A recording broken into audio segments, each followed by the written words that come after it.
सातवीं पुतली कौमुदी ने जो कथा कही वह इस प्रकार है। एक दिन राजा विक्रमादित्य अपने शयन कक्ष में सो रहे थे। अचानक उनकी नींद करुण क्रंदन सुनकर टूट गई। उन्होंने ध्यान लगाकर सुना तो रोने की आवाज़ नदी की तरफ से आ रही थी और कोई स्त्री रोए जा रही थी। विक्रम को समझ में नहीं आया कि कौन सा दुख उनके राज्य में किसी स्त्री को इतनी रात गए विलक विलक कर रोने को विवश कर रहा है। उन्होंने तुरंत राजपरिधान पहना और कमर में तलवार लटकाकर आवाज़ की दिशा में चल पड़े। क्षिप्रा के तट पर आकर उन्हें पता चला कि वह आवाज़ नदी के दूसरे किनारे पर बसे जंगल से आ रही है। उन्होंने तुरंत नदी में छलांग लगा दी तथा तैरकर दूसरे किनारे पर पहुँचे। फिर चलते चलते उस जगह पहुँचे जहाँ से रोने की आवाज़ आ रही थी।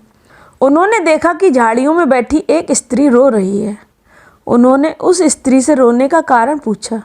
स्त्री ने कहा कि वह कई लोगों को अपनी व्यथा सुना चुकी है मगर कोई फ़ायदा नहीं हुआ।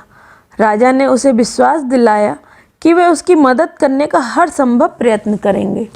तब स्त्री ने बताया कि वह एक चोर की पत्नी है और पकड़े जाने पर नगर कोतवाल ने उसे वृक्ष पर उल्टा टंगवा दिया है। राजा ने पूछा, क्या वह इस फैसले से खुश नहीं है?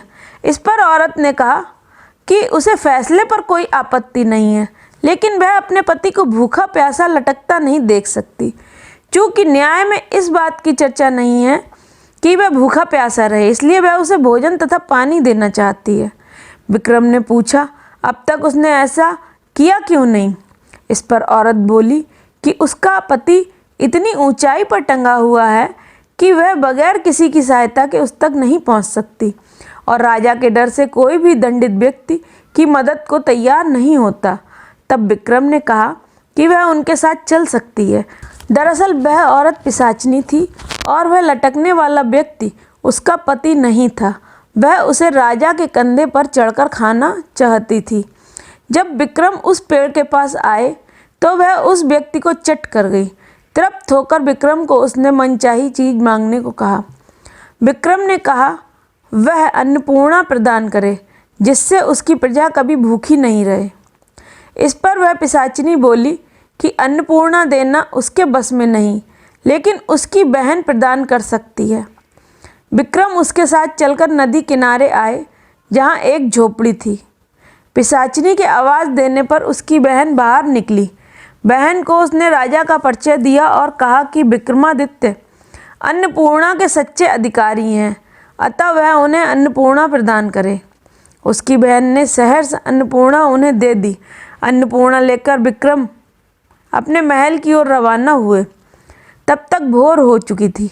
रास्ते में एक ब्राह्मण मिला। उसने राजा से भिक्षा में भोजन मांगा। विक्रम ने अन्नपूर्णा पात्र से कहा कि ब्राह्मण को पेट भर भोजन कराए। सचमुच तरह तरह के व्यंजन ब्राह्मण के सामने आ गए। जब ब्राह्मण ने पेट भर खाना खा लिया तो राजा ने उसे दक्षिणा देना चाहा। ब्राह्मण अपनी आंखों से अन्नपूर्णा पात्र का चमत्कार देख चुका था, इसलिए उसने कहा, अगर आप दक्षिणा देना ही चाहते हैं तो मुझे दक्षिणा स्वरूप यह पात्र दे दें, ताकि मुझे किसी के सामने भोजन के लिए हाथ नहीं फैलाना पड़े। विक्रम ने बेहिचक उसी क्षण उसे वह पात्र दे दिया।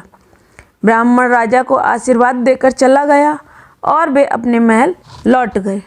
सिंहासन बत्तीसी की अगली कहानी को जानने के लिए आप हमारे चैनल को सब्सक्राइब कीजिए, लाइक कीजिए, बेल आइकन का बटन हिट कीजिए ताकि आपको नेक्स्ट वीडियो की नोटिफिकेशन मिल सके।